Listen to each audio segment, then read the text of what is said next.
याकूब की पत्री अध्याय 3 वचन 9 से लेकर 12 तक मैं पढ़ रही हूँ, ध्यान देकर सुनो। इसी से हम प्रभु और पिता की स्तुति करते हैं और इसी से मनुष्यों को जो परमेश्वर के स्वरूप में उत्पन्न हुए हैं शाप देते हैं। एक ही मुँह से धन्यवाद और शाप दोनों निकलते हैं। हे मेरे भाइयों, ऐसा नहीं होना चाहिए। क्या सोते के एक ही मुँह से मीठा और खारा जल दोनों निकलते हैं? हे मेरे भाइयों, क्या अंजीर के पेड़ में जैतून या दाख की लता में अंजीर लग सकते हैं? वैसे ही खारे सोते से मीठा पानी नहीं निकल सकता। Hallelujah, hallelujah, hallelujah, hallelujah, hallelujah, hallelujah. मेरे प्यारे भाइयों और बहनों, यहाँ पर याकूब बता रहा है, इसी से अर्थात हमारी ज़बान से, वो हमारी ज़बान के बारे में बात कर रहा है कि इसी से यानी इसी ज़बान से हम प्रभु और पिता की स्तुति करते हैं, परमेश्वर की महिमा करते हैं, उसके नाम का धन्यवाद करते हैं और इसी ज़बान से हम मनुष्यों को जो परमेश्वर के प्रतिरूप के समान बन चुके हैं उनको श्राप दिया करते हैं। Hallelujah, hallelujah, hallelujah. मेरे प्यारे भाइयों और बहनों, इस अध्याय में याकूब मनुष्यों की ज़बान के बारे में बता रहा है कि हमारी ज़बान हमारे पूरे शरीर का कैसा एक महत्वपूर्ण और साथ ही साथ एक भयानक अंग है। वो बता रहा है कि ये हमारी ज़बान ऐसा एक अंग है कि इसी के द्वारा हम प्रभु अपने पिता की महिमा करते हैं, उसकी स्तुति करते हैं और इसी ज़बान के द्वारा हम मनुष्यों को श्राप भी दिया करते हैं, ऐसे मनुष्य जो परमेश्वर के प्रतिरूप के समान बन चुके हैं। Hallelujah, hallelujah. और आगे वो पूछ रहा है कि क्या सोते के एक ही मुँह से मीठा जल और खारा जल निकल सकता है? क्या अंजीर को जैतून और दाख की लता को अंजीर लग सकते हैं? यदि ऐसा नहीं हो सकता तो सोते के भी एक ही मुँह से मीठा और खारा जल नहीं निकल सकता है। यानी हम एक ही ज़बान से, एक ही मुँह से परमेश्वर की स्तुति और मनुष्यों के श्राप दोनों भी नहीं निकाल सकते हैं। वो कहता है कि हे मेरे भाइयों, ऐसा नहीं होना चाहिए कि एक ही मुँह से परमेश्वर की महिमा, परमेश्वर की स्तुति निकलती है और उसी ज़बान से मनुष्यों के लिए श्राप भी निकल जाते हैं। Hallelujah, hallelujah, hallelujah. मेरे प्यारे भाइयों और बहनों, इस पूरे अध्याय में याकूब हमारी ज़बान के बारे में बताता है कि ये कैसा एक महत्वपूर्ण अंग है। ये समझाने के लिए उसने 2 उदाहरण भी दिए हैं। एक उदाहरण ऐसा है कि घोड़ेसवार घोड़े के मुंह में लगाम डालता है और लगाम को अपने हाथ में रखता है, क्योंकि घोड़े के मुंह से जो लगाम लगाया जाता है उसके द्वारा घोड़ेसवार उसके पूरे शरीर को, घोड़े के पूरे शरीर को जहाँ चाहे वहाँ घुमा सकता है। छोटा सा लगाम जो घोड़े के मुंह में लगाया जाता है, उस छोटे से लगाम के द्वारा पूरे घोड़े को जहाँ चाहे वहाँ घोड़ेसवार अपनी इच्छा के अनुसार घुमा सकता है। और दूसरा उदाहरण दिया है कि जहाज कितने बड़े बड़े होते हैं, बहुत बड़े बड़े जहाज होते हैं और हवा की प्रचंड ताकत से वे उनको चलाया जाता है। पर इतने जो बड़े बड़े जहाज होते हैं वे छोटे से पतवार के द्वारा चलाने वाला अपनी इच्छा के अनुसार जहाँ चाहे वहाँ जहाज को लेके जा सकता है। छोटा सा पतवार बड़े जहाज को चलाने वाले की इच्छा के अनुसार जहाँ चाहे वहाँ जा सकता है। बिल्कुल ऐसे ही हमारे ये पूरे इतने बड़े शरीर में ज़बान एक ऐसा अवयव है जो दिखने में बहुत छोटा है पर बहुत महत्वपूर्ण है। जैसे कि एक छोटे से पतवार के द्वारा पूरा जहाज हिलाया जाता है, उसी तरीके से इस छोटे से अंग के द्वारा हमारे पूरे शरीर पर और साथ ही साथ हमारे पूरे जीवन पर उसका असर होता है। Hallelujah, hallelujah, hallelujah, hallelujah. प्रभु यीशु ने भी कहा था कि जैसा तुम बोलते हो वैसा ही होता है, जैसा तुम बोलोगे वैसा हो जाएगा, ऐसा प्रभु ने बताया था। हम बोलते हैं ज़बान का इस्तेमाल करके। मेरे प्यारे भाइयों और बहनों, ये हमारे शरीर का एक छोटा सा अंग है, पर इसी अंग के द्वारा हमारे पूरे जीवन पर और पूरे शरीर पर इसका असर हो जाता है। क्योंकि हम ज़बान का इस्तेमाल करके कितनी सारी बुरी बातें बोलते हैं, गलत बातें बोलते हैं, दूसरों को गालियाँ देते हैं, श्राप देते हैं, दूसरों की निंदा करते हैं, दूसरों का इंसाफ करते हैं। और ये सारी बातें जो हम अपनी ज़बान से बोलते हैं, उसके कारण हमारे ही शरीर के ऊपर उसका विपरीत परिणाम हो जाता है। Hallelujah, hallelujah, hallelujah. याकूब बता रहा है कि तुम इसी से प्रभु और पिता की स्तुति करते हैं और इसी से मनुष्यों को जो परमेश्वर के प्रतिरूप के अनुसार रचाए गए हैं, बनाए गए हैं, उनको श्राप भी दिया करते हैं। एक ही मुँह से स्तुति और श्राप निकलते हैं, ऐसा नहीं होना चाहिए। Hallelujah, hallelujah, hallelujah. मेरे प्यारे भाइयों और बहनों, कई सारे विश्वासियों को ऐसे बात का अनुभव आता है कि हम प्रार्थना बहुत करते हैं पर परमेश्वर हमारी प्रार्थना का जवाब नहीं देता है। मैं ऐसे एक औरत को जानती हूँ जो आज दुनिया में नहीं है। उसका जीवन बाहर से दिखने में एक बहुत अच्छा प्रार्थना का जीवन था। वो अपनी ज़िंदगी में बहुत बीमार रह चुकी थी और बहुत सारी बीमारी का सामना करने के कारण वो बहुत परेशान थी। वो प्रभु पर विश्वास करती थी, बहुत प्रार्थना करती थी, बहुत उपवास भी रखती थी और जितने सारे लोग उसको देखते थे सबों को ऐसा ही लगता था कि ये औरत बहुत अच्छी है, क्योंकि वो बहुत प्रार्थना करती है, बहुत उपवास करती है और बाहर से दिखने में उसका जीवन एक धर्मी अच्छा जीवन लग रहा था। मुझे भी कई बार ये सवाल मन में आता था कि ये औरत इतनी प्रार्थना करती है, उपवास रखती है और उसका जीवन इतना अच्छा दिख रहा है, तो फिर ये इतनी बीमार क्यों पड़ती है। वो चाहती थी कि उसकी सारी बीमारियां ख़त्म हो जाए और वो चाहती थी कि वो भी दूसरों की तरह एक साधारण और तंदुरुस्त जीवन जिए और अपनी चंगाई के लिए वो सालों साल प्रार्थना करती रही। पर ऐसा होते गया कि जैसे जैसे दिन बीतते गए उसकी बीमारियां बढ़ते गई, एक के बाद दूसरी, दूसरे के बाद तीसरी बीमारियां बढ़ते गई। जब उसकी बीमारियां बढ़ते जा रही थी, उसने प्रार्थना करना नहीं रुकाया था, उपवास करना नहीं रुकाया था, पर एक तरफ से उसकी प्रार्थनाएं और उपवास चल रहा था और दूसरी तरफ से उसके रास्ते और कठिन बनते जा रहे थे। शैतान उसको बुरी तरह से सता रहा था और उसे बहुत बीमारी का सामना करना पड़ रहा था। पर जब उसके ज़्यादा नज़दीक जाने के बाद मुझे पता चला कि ये औरत का बाहरी जीवन अलग है और अंदर का जीवन अलग है। प्रार्थना वो बहुत करती थी, उपवास बहुत करती थी, पर जैसे ही वो प्रार्थना से बाहर आती थी, दूसरों के साथ बैठती थी और दूसरे लोगों की निंदा करना शुरू कर देती थी। और मैंने सुना कि वो बहुत बार दूसरों के बारे में बुरी बातें ही बोला करती थी। इसने ये गलत किया, उसने ये गलत किया। जितने सारे लोग उसको पसंद थे, बस उनको छोड़ के बाकी सबों के बारे में वो हमेशा गलत बोला करती थी।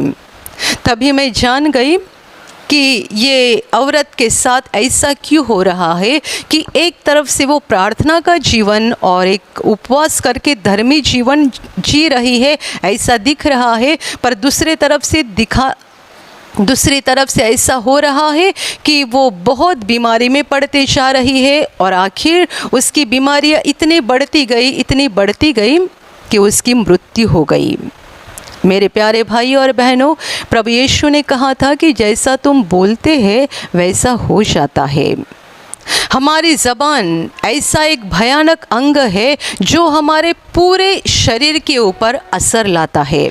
मेरे प्यारे भाई और बहनों, जैसा कि मैंने आपको इस औरत के बारे में बताया, वैसा बहुत सारे विश्वासी लोग अपने जीवन में अनुभव कर रहे हैं कि एक तरफ से वे प्रार्थना करते हैं, उपवास भी करते हैं, पर उन्हें अपने जीवन में अपने प्रार्थना का वैसा अनुभव नहीं आता है जैसा आना चाहिए, और वे मन ही मन निराश भी होना शुरू होते हैं कि क्यों प्रभु हमारी प्रार्थना का जवाब नहीं देता है, या क्यों प्रभु हमारी प्रार्थना को सुनता नहीं है, और क्यों हमें वो आशीषित नहीं कर रहा है।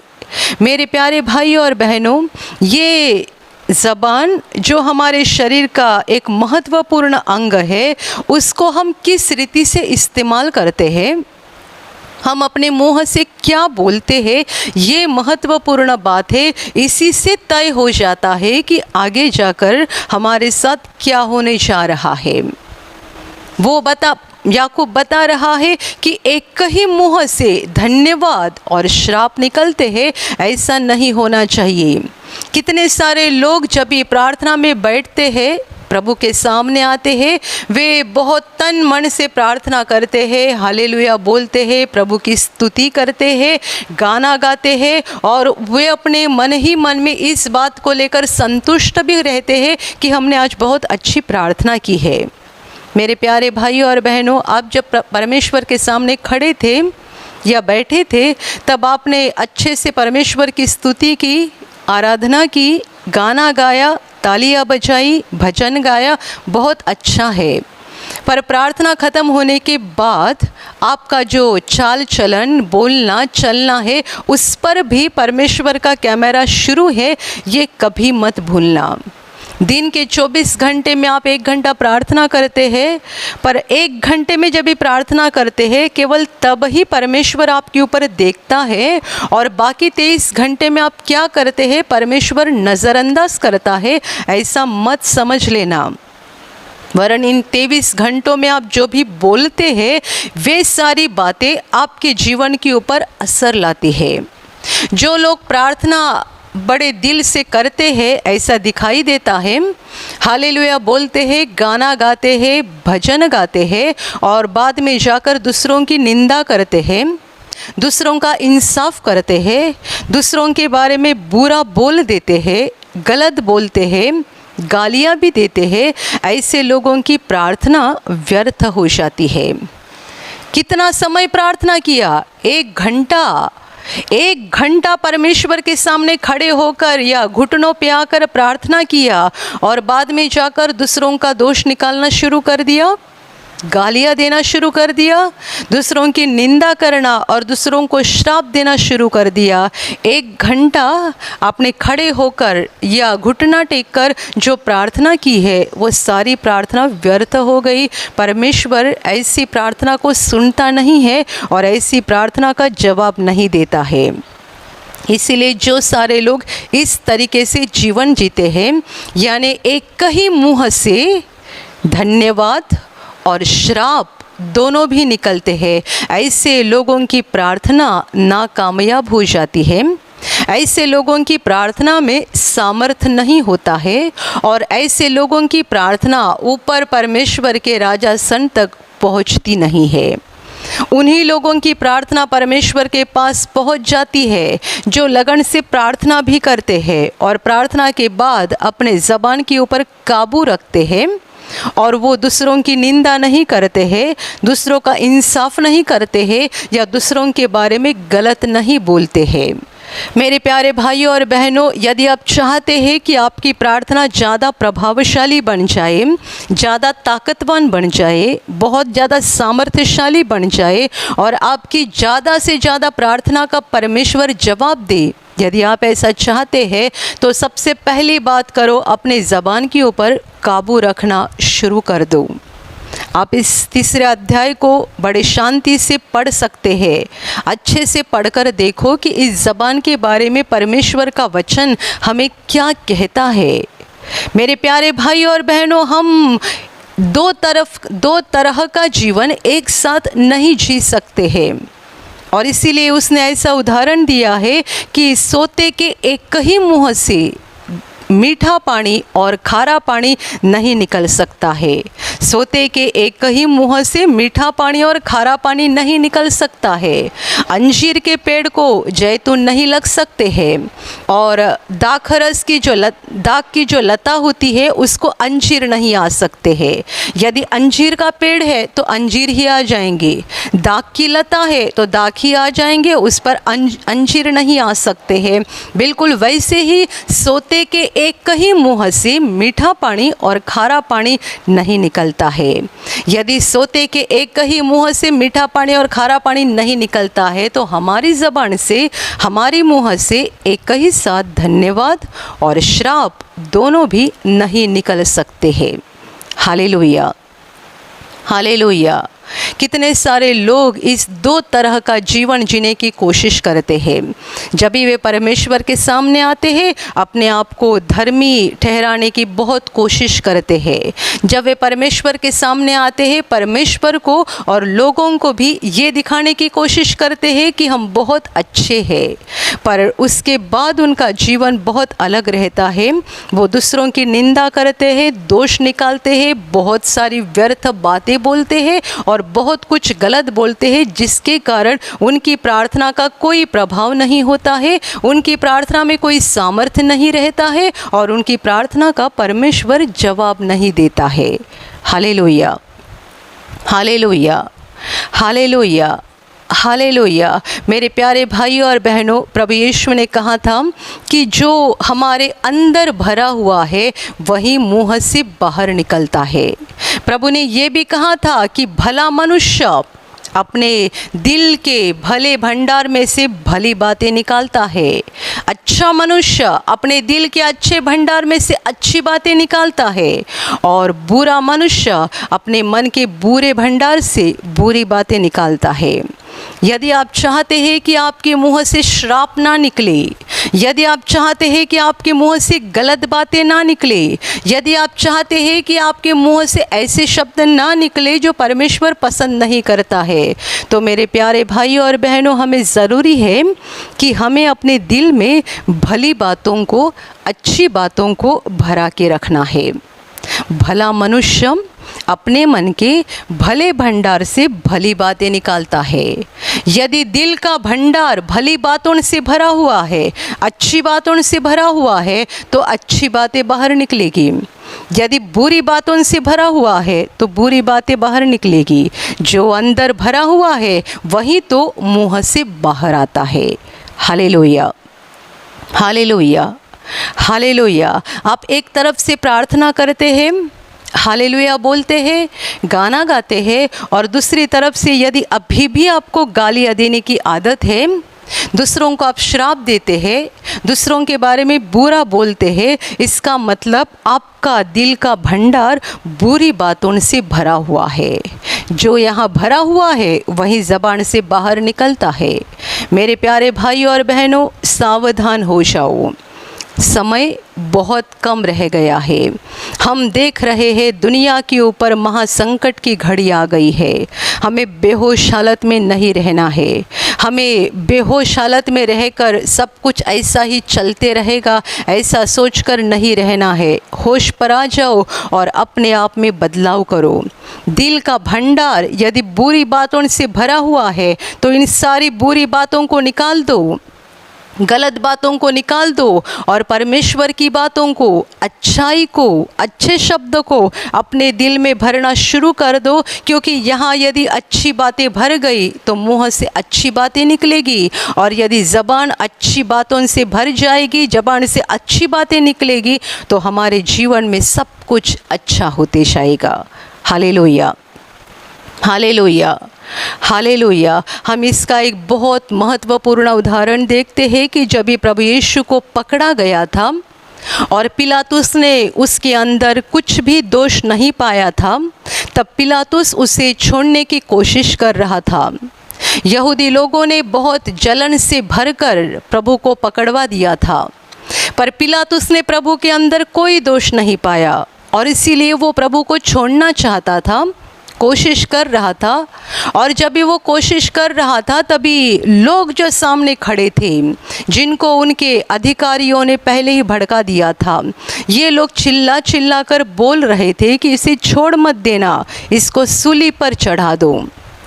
प्रभु यीशु को सूली पर चढ़ाने के लिए लोग चिल्ला रहे थे, आवाज़ उठा रहे थे। जबकि पिलातुस उसे छोड़ना चाहता था, लोग चिल्ला रहे थे कि इसे नहीं छोड़ना, इसे सूली पर चढ़ा दो। तभी पिलातुस अंदर डर भी गया, क्योंकि उसने जान लिया था कि एक धर्मी मनुष्य है, और यदि धर्मी मनुष्य को यदि मैं मृत्यु दंड की सज़ा दे दूंगा तो मेरे ऊपर भी, मेरे जीवन के ऊपर भी श्राप आ जाएगा। इसीलिए पिलातुस ने किसी नौकर को बुलाया और लोगों के सामने अपने हाथ धोकर कहा कि मैं निर्दोष हूँ, इसके खून के बारे में, इस मनुष्य के बारे में मैं निर्दोष हूँ। तुम चाहते हो इसको सज़ा देने के लिए, तुम चाहते हो इसको सूली पर चढ़ाने के लिए, पर मैं निर्दोष हूँ इस बात से। जब भी पिलातुस ने लोगों के सामने ऐसे कहा, तुरंत लोग चिल्ला उठे कि इसका लहू हम पर आ जाए, हमारे बच्चों पर आ जाए। यहूदी लोग चिल्ला रहे थे, इसका लहू, प्रभु यीशु के लहू के श्राप हमारे ऊपर आ जाए, हमारे बच्चों के ऊपर आ जाए। मेरे प्यारे भाइयों और बहनों, वे समझ नहीं पा रहे थे कि वे क्या बोल रहे हैं और उसका नतीजा क्या होने जा रहा है। उस मनुष्य ने, पिलातुस ने प्रभु यीशु को उनके हाथ में सौंप दिया। आखिर वे जैसा चाहते थे वैसा उन्होंने कर दिया, प्रभु को सूली पर चढ़ा दिया। प्रभु क्रूस पर मरा, तीसरे दिन जिंदा हो गया, 40वें दिन आसमान में चला गया। मेरे प्यारे भाइयों और बहनों, इसके बाद क्या हो गया? लोगों ने जो शब्द बोले वो सारे शब्द उनके ऊपर आ गए। इसका लहू हम पर आ जाए, हमारे बच्चों पर आ जाए। प्रभु यीशु के स्वर्ग में चले जाने के कुछ समय के पश्चात, कुछ सालों के पश्चात यहूदी लोगों के ऊपर बहुत बड़ा हमला हो गया।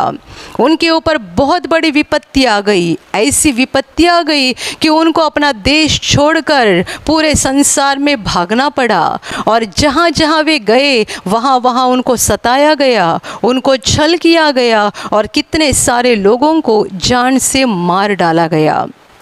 हम देखेंगे आज भी इज़राइल देश में यहूदी लोगों के अंदर सच्ची शांति नहीं है।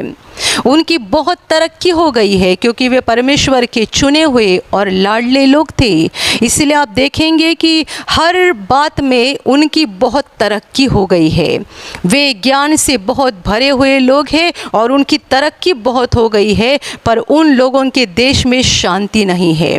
कोई भी उन पर हमला करता है, कोई भी उनको सताता है। गए 2000 साल से ये लोग दुख उठा रहे हैं क्योंकि उन्होंने मांगा था कि इसका लहू, इसके लहू के सारे श्राप हम पर और हमारे बच्चों पर आ जाए। मेरे प्यारे भाइयों और बहनों, इसीलिए मैंने आपको कहा सावधान हो जाओ।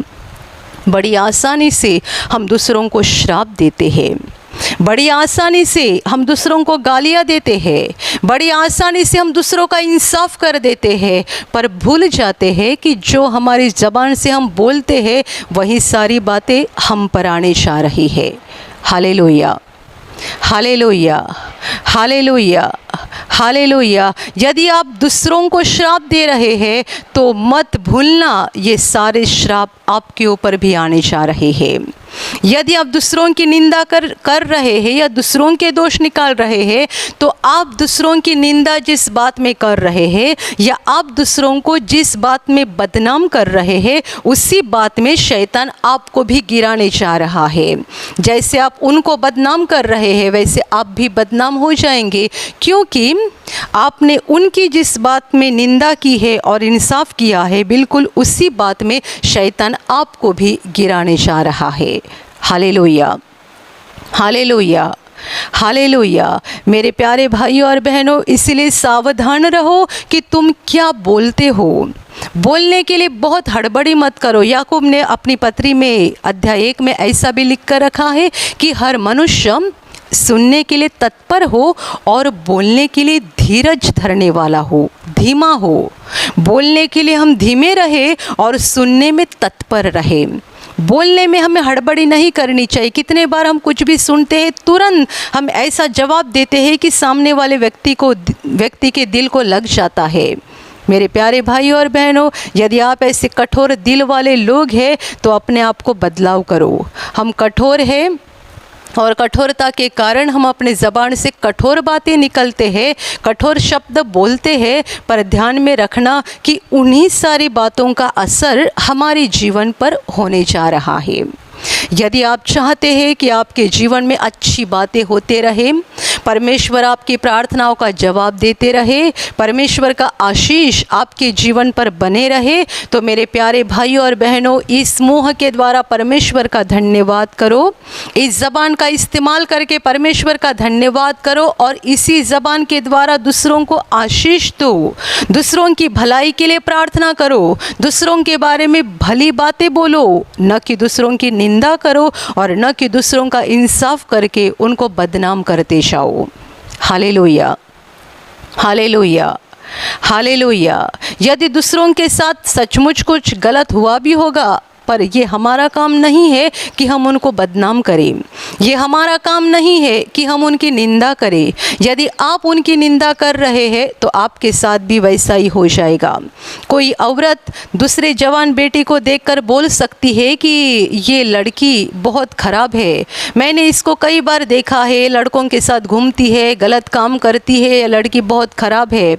जब ये औरत बोलती है तभी भूल जाती है कि मेरी भी तो लड़की है, मैं उसके बारे में बोल रही हूँ, तो एक दिन मेरे लड़की के साथ भी वही हो जाएगा। आज मैं उसके लड़की को बदनाम कर रही हूँ कि ये खराब लड़की है, ये बहुत बेकार लड़की है, ये ऐसी है वैसी है, बहुत सारी बातें मैं उसके बारे में बोल रही हूँ। मेरी भी तो लड़की है, उसी के साथ भी वही हो जाएगा। जो आप बोलोगे वही आपके ऊपर आने जा रहा है।